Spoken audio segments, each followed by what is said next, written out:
pushover. But Carson Wentz has to be happy. You won't have to see A.J. Boye out there today. A big loss in that secondary. Quentin Meeks expected to make his first career start in his place today. Tyler Patman, DJ Hayden, they're also out. That secondary, guys, yikes. Woof. Looking pretty thin for today's matchup at Wembley.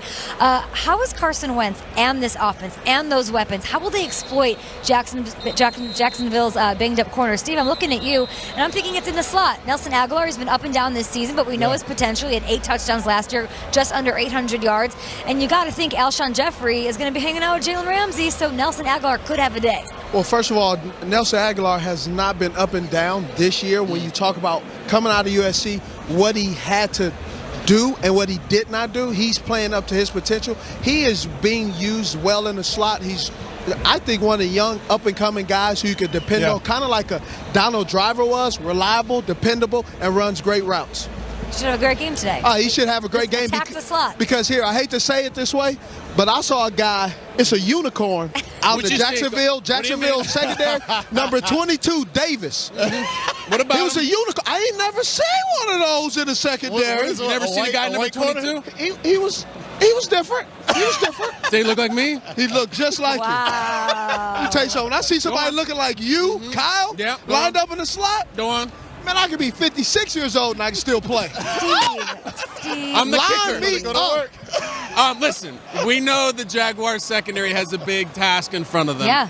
Or a big tab, as it were. Already with the jokes. I will say this, though, Kate. You hit Zach Ertz. Zach Ertz is unstoppable with all these offensive struggles that the Eagles have had this year, if you want to even call him that. Ertz has been consistent. He's been so good, and I still feel like we haven't had the massive breakout game from the Rook, Goddard. I love those two dudes, especially going against the unicorn, right? Steve? He's doing pixie dust on me. If there's a weakness in this Jags defense, it's in the slot. That's where I think they attack. That's why I really think Nelson Aguilar, for you fantasy owners out there setting your lineup, get him in there. You look at Cole Beasley, had over 100 yards and 2 touchdowns for the Dallas Cowboys when facing this defense. No Boye, no problem. I'm just saying Nelson Aguilar should have a day. All right.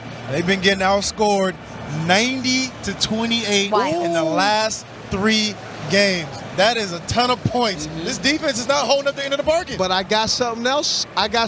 For you. What do you got? On. Because we got here early, and I observed. We talking about Blake Bortles. Yeah.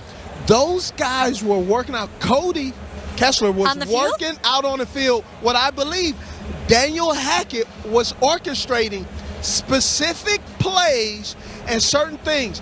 Generally, when a guy gets hurt, and they say, "Oh, they're going to work him out before the game." Yeah.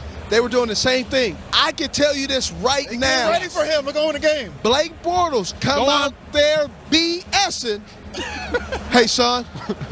Sit down. He's up. He's up. He's up. Give me the right-hander. At least it'll light a fire over Hit that wild thing music. Hit that wild thing music and get it going. Okay. Cody Steve Kessler's Smith, we'll be ball. right back with Kyle Brandt. We'll be back with Reggie Bush, the GMFB weekend crew as well. Melissa Stark, Peter Schrager on the sideline, and so many thousands of fans at Wembley Stadium.